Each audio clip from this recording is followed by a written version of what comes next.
Someone's arriving. Someone's coming. Lord of Candles. Ewan ko ba't parang hindi maganda ang vibe ko sa taong to.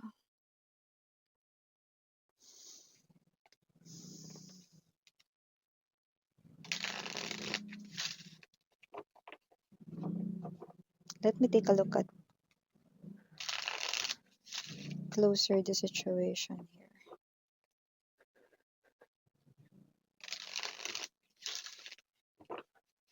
Thank you so much, Archangel Michael. Can I get more specific or mas clear message dito?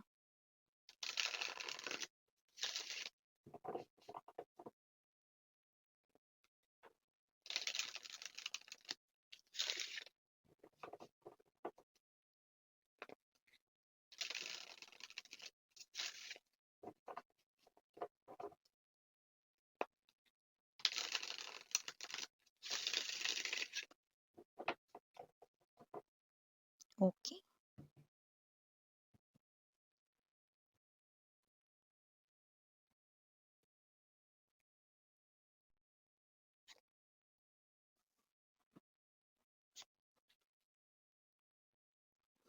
Makakatanggap ka ng isang mensahe na nakikita ko rito na parang masyado mong pagbibigyan or pagtutuunan ng pansin.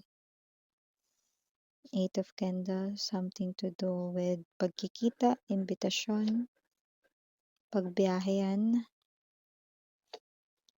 I go. Five of Cups, Lovers.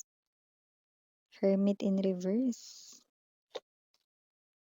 Seven of Kills.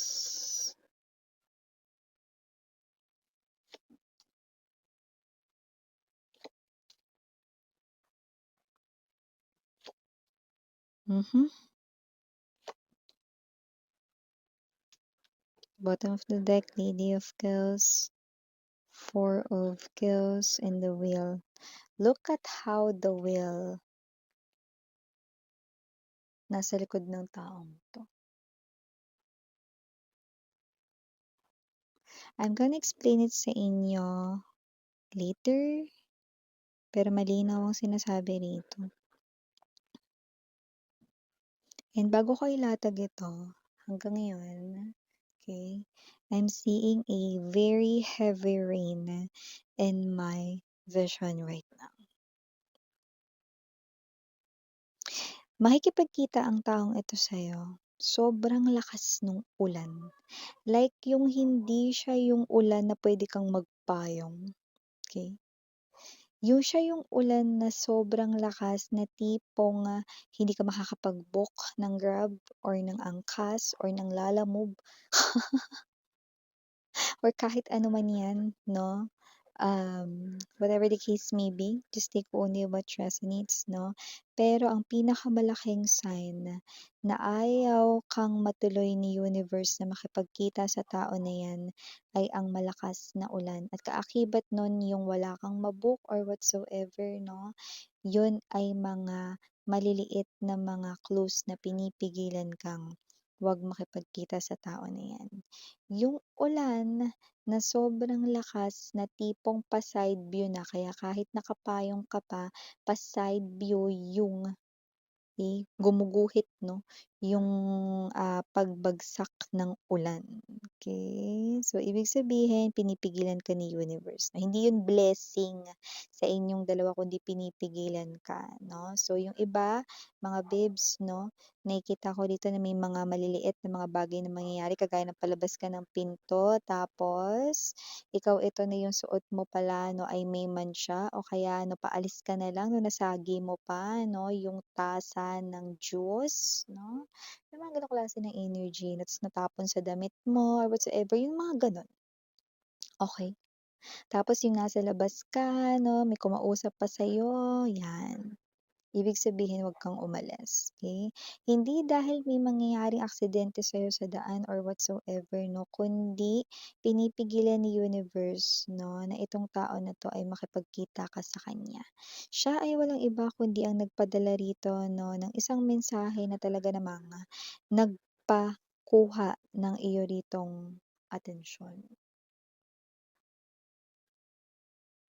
It's none other than your ex right in here inviting you out talaga, okey? At yung iba ang ganda-ganda ng panahon pero biglang umulan ng malakas. Hindi dahil may kinakasal na tikbalang or whatsoever mga mahal, kundi pinipigilan kayo ni universe 'no, na 'wag makipagkita rito. Five of Cups right in here, Lovers right in here, very strong strength energy. Center of the reading, Seven of Kills. Di na natuto, Hermit in reverse. Sino man 'tong energy na 'to, meron siyang ibang taong, kasalukuyan kasabayang kalandian mo ngayon.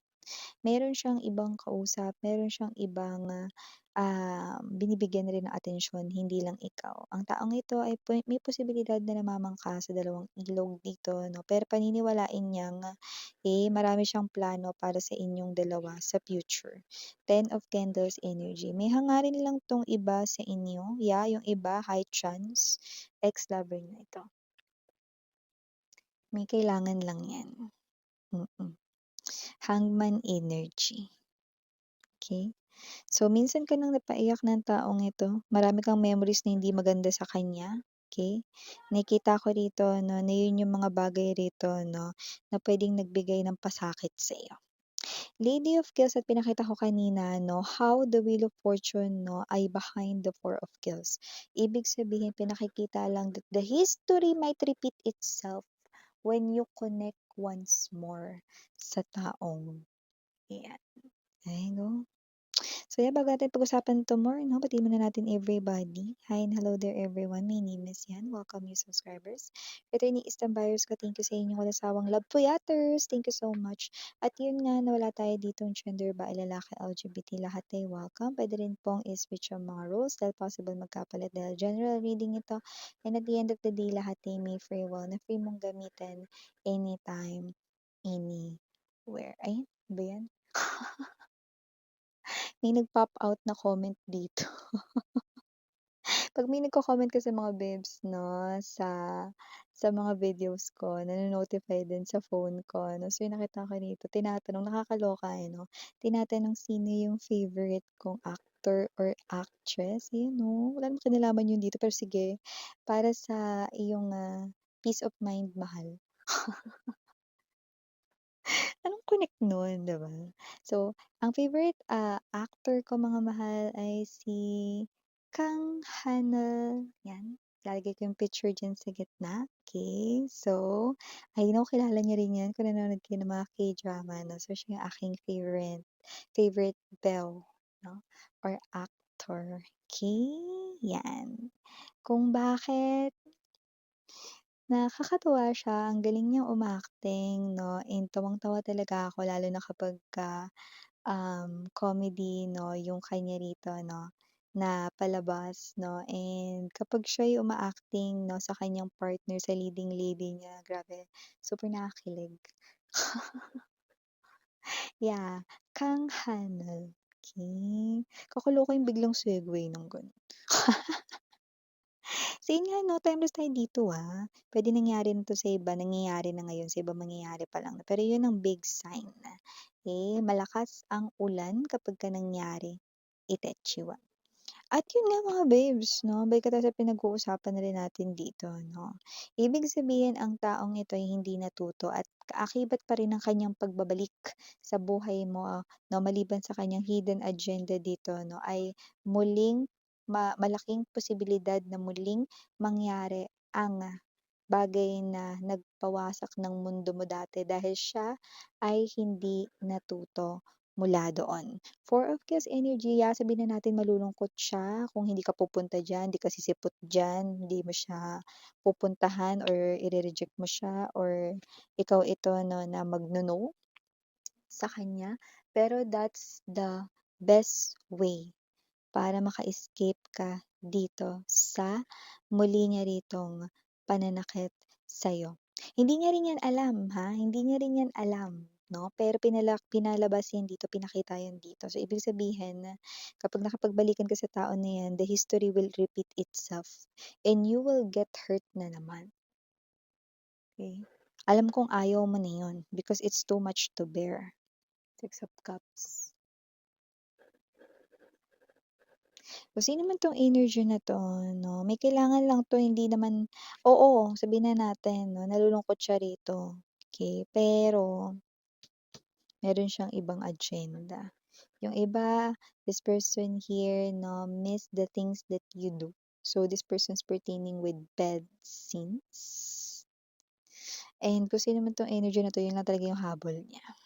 Sa iba sa kanila, Yung iba naman, this person right in here 'no, is someone puwedeng looking for some kind of, what's this, comfort mula sa'yo.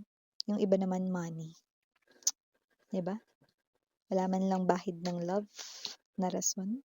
So, kung sino man 'tong energy na 'to, kinat-off mo na daw siya sa life mo, Lady of Cups energy. Kaya hindi na mahirap for you na i-cut off siya ulit, okay? Reject this person here once more. Because this person here will do no good sa'yo na naman. At itong tao na 'to ay magdudulot lang dito 'no ng, labis na kapahamakan sa'yo, okey? So, watch out mo 'yun honey, yung malakas na ulan, that's very, malinaw. So, hindi lang 'yun dahil malakas yung ulan, may mga bagay din 'no na dalawa or tatlong mangyayari 'no, na may koneksyon sa pagpipigil sa'yo sa araw na 'yan. Like let's say 'no, ang lapit mo na dun sa jeep, isa na lang yung pasahero, naunahan ka pa, wag ka na sumakay, 'di ba? So, yung gano'ng klase ng energy, isa yan sa mga sign 'no. O kaya naman 'no, yung suot mong damit, 'di ba yan palabas ka na nga lang ng pinto, 'di ba? Sumabit pa yung damit mo dun be, napunit, nasira, nabutas, 'di ba? So, watch out for those signs, okey? Ibig sabihin pinipigilan ka ni universe na wag makipagkita sa taong ito dahil this person will wreck again your heart and your life.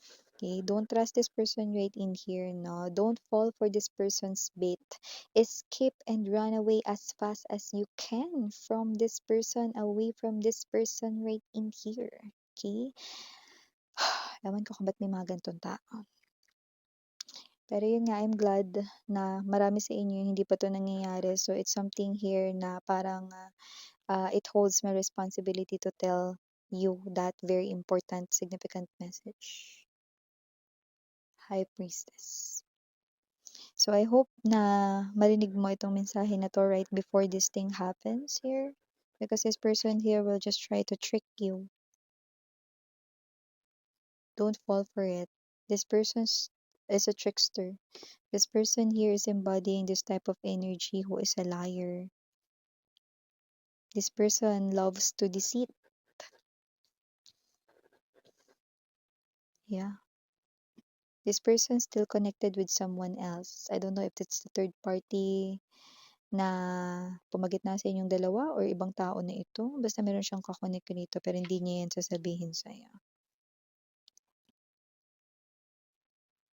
May kapalitan siya rito ng mensahe. Eight of Candles. Yeah. Napon, saram. Okay. Bad person.